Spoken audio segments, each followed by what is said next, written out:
Good morning, welcome to Catex TV. My name is Frank Fortunato. Today is Tuesday, December 9th, 2014. You can follow us on Twitter at Catex TV. The chairman of Lloyd's, John Nelson, made a speech in Bermuda last week at a event hosted by the Bermuda Monetary Authority, and what he said was frankly quite amazing. Nelson said that the insurance market is set to grow to a massive $23 trillion in just over a decade. Nelson said that the market currently stood at $600 billion at this moment, but economic powerhouses like China, India, Brazil, Mexico, and Turkey offered major opportunities because they were among the least insured countries in the world. He said that regulation was good for our industry, is good for London, and good for Lloyd's. But he said that sometimes regulation has linked itself to, quote, a worrying outbreak of protectionism, particularly in Asia. Nelson also said that firms had expanded occasionally into non-traditional areas like AIG, and some reinsurers had shown what could go wrong with diversification outside the traditional market. Now, the $23 trillion figure is a new figure. Previously, Nelson has been saying that the industry is going to increase in size to $2 trillion in the next 15 years. All of a sudden now it's gone up 20-fold. We're going to have to find out more about this and continue to report on it. A meat processing facility belonging to the Spanish food giant Campo Frio Food Group was razed to the ground during a fire. It occurred on the 16th of November, and now it looks as if the cost to insurers is going to be 250 million euros. The facility in Burgos in northern Spain has a total combined limit of 400 million euros for property and machinery damage, and additional policies for general liability and environmental cover. FM Global is believed to lead the property component of the program with an 85% line. Given FM Global's stringent risk management practices, sources said it was surprising that the loss happened as the insurer came onto the account just this year. FM Global is based in Johnstown, Rhode Island, and is renowned for stringent risk practices and very sharp underwriting. The Lloyd syndicate Barbican is unable to write any new cyber risk insurance business this year. According to sources, any remaining capacity for cyber business has been ring-fenced for renewals. The underwriting manager at Barbican, Jeff White, for cyber risk, said our capacity was increased by Lloyd's in 2014, and we also led the launch of new cyber and technology consortia.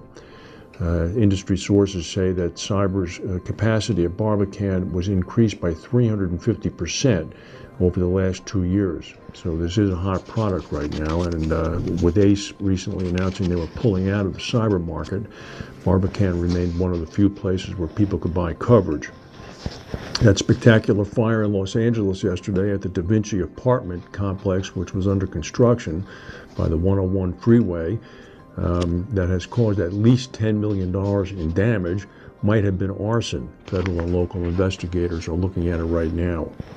The insured losses from Typhoon Hagiput that went through the Philippines are not expected to be significant because of minimal insurance penetration in the region. This is according to Applied Insurance Research. Presumably, this is one of the underserved areas from which John Nelson's $25 trillion in new premium is going to come from. Meanwhile, also in the Philippines, a bomb explosion killed at least 9 people and wounded 20 others in a bus in front of a university in the southern Philippines. The rural transit bus was traveling in front of the main gate of the Central Mindanao University in Maramag town in Bukidnon province when the powerful blast erupted. The hacking attack that has supposedly been originated in North Korea on Sony Pictures began with an extortion effort.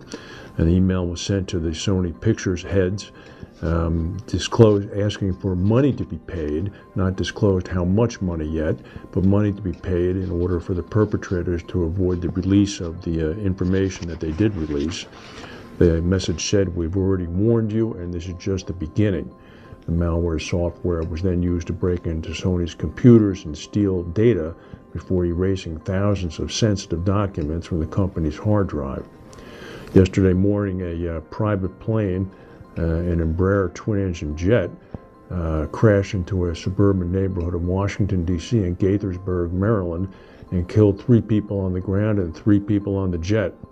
Michael Rosenberg, the CEO of a North Carolina clinical development company called Health Decisions, was identified as one of the people on the plane. And if you're in Britain this day, you're already aware of this, but a colossal storm is brewing in the Atlantic. It's about to smash into the UK, unleashing hurricane-force winds, torrential rain, and blizzards. It's going to start hitting in about 5 hours over there.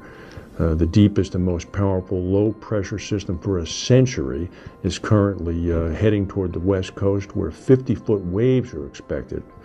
Swaths of the country are on severe flood alert right now. The storm is even showing signs of overshadowing the devastating storm Bertha, which left a trail of destruction in the UK when it hit in August. The Met Office has issued a raft of weather warnings right across the country. It's unfortunately going to combine with a high-pressure system of very, very cold Arctic air, and is going to produce Britain's first snow of 2014 and blizzard conditions in some areas. The Met Office is saying that torrential rain is going to turn into blizzards by the weekend. Now, this is only Tuesday, so if they're talking about blizzards for the weekend, it's going to be a tough few days in England. I wouldn't want to be in a plane at Heathrow Airport trying to get out. That's the news for today. If we have any breaking news, we'll come back and tell you. Thank you for watching, and we'll see you tomorrow.